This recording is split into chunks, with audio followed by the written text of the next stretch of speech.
Subscribe कीजिए हमारे channel midnight horror cartoon को और साथ ही बेल आइकन को भी दबा के ऑल पे क्लिक कर दीजिए ताकि जब भी मैं कोई नया कार्टून अपलोड करूंगी तो सबसे पहले आप तक वो वीडियो पहुंच जाएगी।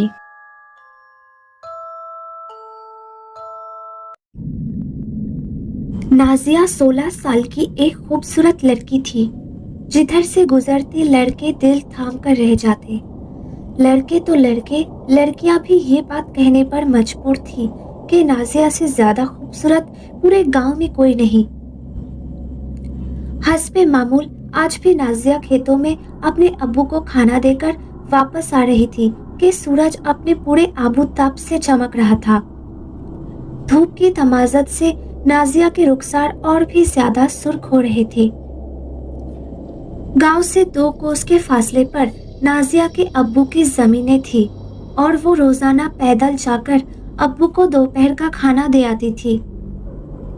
इस वक्त भी वो तकरीबन आधा फासला तय कर चुकी थी।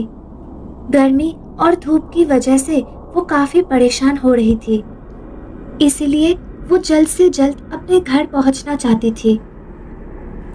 रास्ते में आने वाली छोटी नहर का पुल क्रॉस करके अब वो जंगल के रास्ते से जा रही थी कि यकदम सुनाई देने वाली आवाज सुनकर वो ठिठक गई। आते हो या मैं आऊं? नासिया ने इधर उधर सर घुमाकर देखा मगर कुछ भी नजर नहीं आया। उसके माथे पर बल पड़ गए। ठीक उसी लम्हे आवाज एक बार फिर सुनाई दी। आते हो या मैं आऊं? नाजिया ने नजर घुमाकर चारों तरफ देखा मगर उसे वहां कोई भी दिखाई नहीं दिया। उसे एक नामानुसी घबराहट हुई, फिर उसके कदमों की रफ्तार तेज हो गई। दूर होती हुई पास गश्त अब भी उसके कानों में टकरा रही थी। आते हो या मैं आऊं? दूसरे दिन खाना देकर वापस आते हुए वो नहर का पुल क्रॉस करने के बाद जो ही जंगल के रास्ते के पास जा पहुंची, उसके कदम खुद ब खुद रुक गए। उसे पिछले रोज का वो वाकया याद आ गया। ठीक उसी लम्हे आवाज बुलंद हुई। आते हो या मैं आऊं? नाजिया के पाँव को तो जैसे फिरकियां लग गई।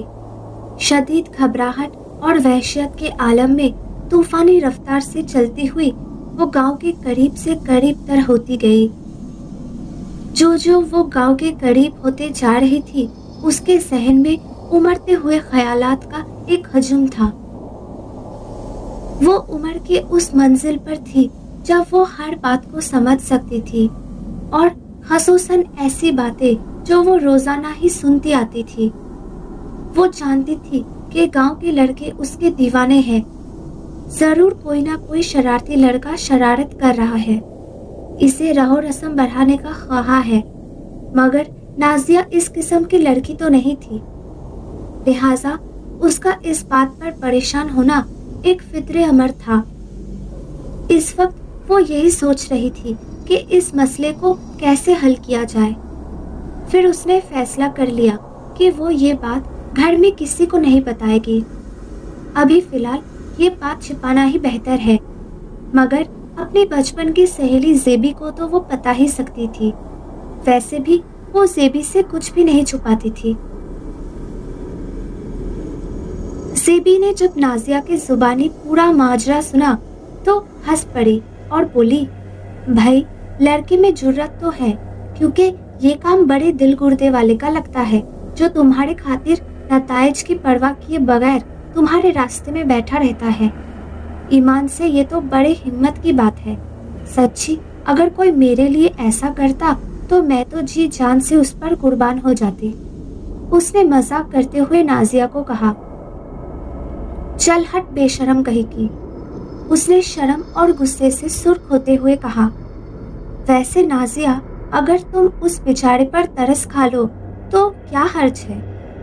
देखो मैं अब तुम्हें थप्पड़ मार दूंगी, नाजिया ने परेशानी भरे लहजे में कहा।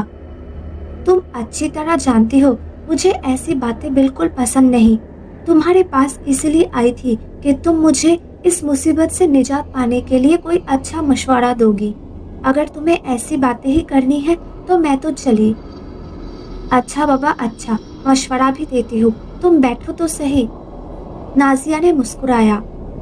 अच्छा देखो, कल जब तुम खाना लेकर जाओगी तो मैं तुम्हारे साथ चलूंगी।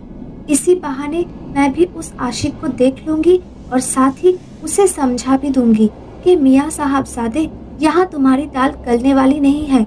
उम्मीद है कि बात उसे समझ में आ जाएगी, वरना तब कुछ और सोचेंगे, ठीक है? नाजिया ने हामी भरी और फिर ये बात तय करने के बाद वो अपने घर चली गई। अगले दिन खाना देकर वापस आते हुए दोनों एक साथ थे। पुल क्रॉस करने के बाद मखसूस जंगल वाले रास्ते पर पहुंचकर नाजिया के कदम खुद ब खुद रुक गए और फिर उसने जेबी को मुखातिब करते हुए कहा, यही है वो रास्ता। अभी उसका जुमला मुकम्मल नहीं हुआ था कि वही आवाज बुलंद हुई, वही मखसूस लहजा और वही गूंजदार आवाज। आती हो या मैं आऊं? नाजिया का तो दिल धक से रह गया। उसने सवालिया नजरों से जेबी की तरफ देखा जो गुस्से में आ चुकी थी। उसने गुस्से से ऊंची आवाज में कहा, कौन हो तुम? बाहर निकलकर सामने आओ। मगर जवाब में वही मखसूस आवाज सुनाई दी। आती हो या मैं आऊं? फिर जेबी के पेशानी पर नमूदार होने वाले बल मजीद गहरे हो गए। देखो, जो कोई भी हो, शराफत से बाहर निकल आओ। सीधी तरह बता दो कि तुम चाहते क्या हो, क्यों इसे परेशान कर रहे हो। मगर जवाबी आवाज में फिर वही मखसूस जुमला, आती हो या मैं आऊं? इधर नासिया को शदीद घबराहट और नामालूम सी बेचैनी का शदीद एहसास था। उसने जेबी से कहा, चलो जेबी, घर चले, मेरा दिल बहुत घबरा रहा है। जेबी जंगल के तरफ देखते हुए गरजी, तुम सामने नहीं आए ना? इसका मतलब है तुम सीधी तरह नहीं मानोगे।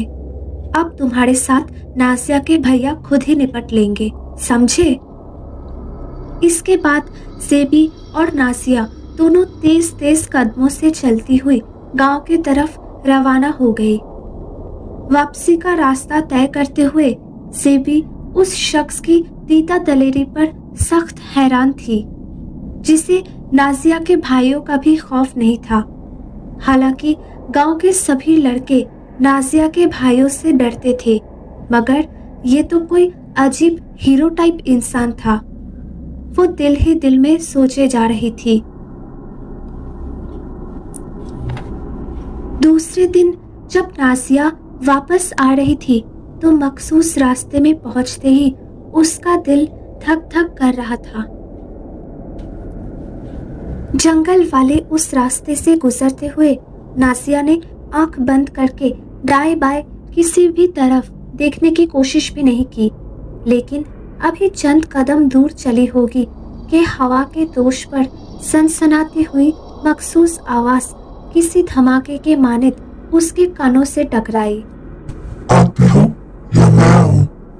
उसकी रीढ़ की हड्डी में एक सर्दी की लहर दौड़ गई। उसका दिल जैसे उछलकर हलक में आ गया। घबराहट में उसने जंगल के तरफ देखा। उसी लम्हे दोबारा आवाज आई, आती हो या मैं आऊं? दूसरी दफा आवाज का सुनना था कि नाजिया जोर से चीखी और भाग उठी। फिर घर पहुंचकर ही दम लिया और अब की बार उसके सब्र का पैमाना लबरेज हो गया था। रात को खाने के दौरान उसने अपने भाई अरशद को सब कुछ बता दिया। वो जो अब तक खामोश बैठा था सब कुछ सुन रहा था। ना बहना ना, तेरे पास शेरों जैसे दो वीर हैं, डरने की बात नहीं। हमें सर झुकाने पर मजबूर मत कर। हाँ, लेकिन कल तू खाना लेकर नहीं जाएगी। कल तू शाम के वक्त उस मखसूस जगह पर पहुंच जाना ताकि खेत से वापसी के दौरान उस शख्स को सबक सिखा सके। और जब तुझे वो आवाज सुनाई देगी तो कहना कि तू आ जा, बाकी तो हम खुद देख लेंगे। और कल तू अपनी दोस्त जेबी को साथ लेकर ही जाना, अकेले मत जाना, समझी? अरशद लाला ने करकती हुई आवाज में कहा। हाँ पुत्र, अरशद ठीक कह रहा है, कल तू खाना लेकर मत आना और जैसा अरशद ने कहा है वैसा ही करना।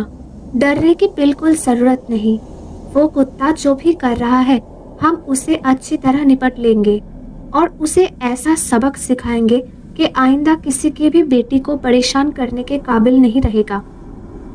अब्बू ने भी गुस्से भरी आवाज में कहा। इस बात पर नाजिया मुतमईन हो गई।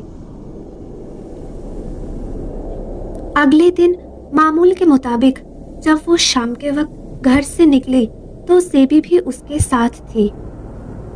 हल्की हल्की हवा चल रही थी जिसकी वजह से मौसम खासा खुशगवार हो रहा था।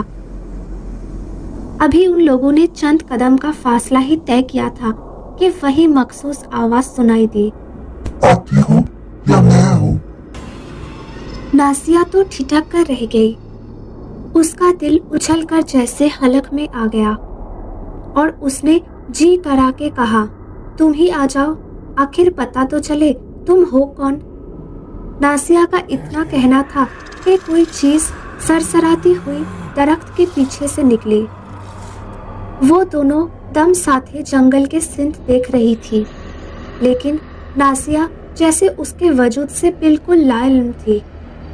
वो अब भी ध्यान से पूरे जंगल को घूरे जा रही थी और वो नासिया के जिस्म से लिपटकर आहिस्ता आहिस्ता ऊपर उठता जा रहा था। देखते ही देखते वो जिन उसके पूरे वजूद से लिपटकर खड़ा हो गया। फिर अपना सर और चेहरा उसने नासिया के सर के पास टिका दिया, जबकि नासिया अब भी बिल्कुल खामोश और बेहिस्सो हरकत खड़ी थी, जैसे उसके वजूद से बेखबर हो। उसी लम्हे ज़ेबी ने पीछे मुड़कर देखा तो उसके मुंह से एक चीख बुलंद हुई और साथ ही वो होशो हवास से बेगाना होकर नीचे गिरी। और इधर उसके चीख की आवाज बुलंद होते ही एक हलचल सी मच गई थी। इर्द गिर्द से लोग इकट्ठा होने लगे और देखते ही देखते उस जंगल के अंदर से डंडों और मशाल लिए तकरीबन 15-20 आदमी निकलकर बाहर आ गए। उनमें सबसे आगे नाजिया के वालिद थे और नाजिया का भाई अरशद था और उनके साथ एक मौलवी साहब भी वहां मौजूद थे। सब नाजिया की तरफ देख रहे थे, पर किसी की हिम्मत नहीं हो रही थी कि वो नाजिया की ओर बढ़े। जैसे ही मौलवी साहब ने उस मखलूक को देखा, तभी वो समझ गए थे कि ये शख्स एक जिन है। इसके बाद मौलवी साहब उस जिन को कैद करने के लिए कुरान पाक से कुछ आयत पढ़ना शुरू कर देते हैं। फिर नाजिया के वालिद ने हौसला किया। वो अपनी बंदूक सीधी करने लगे। एक लम्हे के लिए जैसे सबकी सांस रुक गई। ठीक उसी लम्हे अरशद ने बोला, गोली मत चलाना बाबा, गोली नाजिया को भी लग सकती है। गोली चलाने के अलावा और कोई रास्ता नहीं है बरखुरदार। शायद मर तो वो वैसे ही गई है, इसी तरह हम उसे बचा सके तो बचा ले। बहरहाल नासिया की दादी ने भी उसके बाबा को गोली चलाने पे सख्ती से मना किया। हालांकि वो जिन काफी जिद्दी था, लेकिन काफी जद्दोजहद के बाद मौलवी साहब उस जिन को अपनी काबू में कर लेते हैं। उन्होंने अपना अमल मुकम्मल करके हांडी का मुंह सख्ती से बंद कर दिया और उसे दूर किसी गैराबाद इलाके में दफनाने के लिए रवाना हो गए। नाजिया बेदम होकर अपनी दादी के कंधों में गिर जाती है। ये सब देखकर सभी अफराद नाजिया की तरफ भागे। नाजिया की दादी उसका सर कंधों में रख के रोए जा रही थी। उसकी अम्मी मुसलसल कहे जा रही थी, आंखें खोलो बेटा, देखो शाह साहिब ने उस आफत को हमेशा के लिए खत्म कर दिया है, आंखें खोलो। लेकिन उसकी रूह उसके वजूद से परवास कर चुकी थी।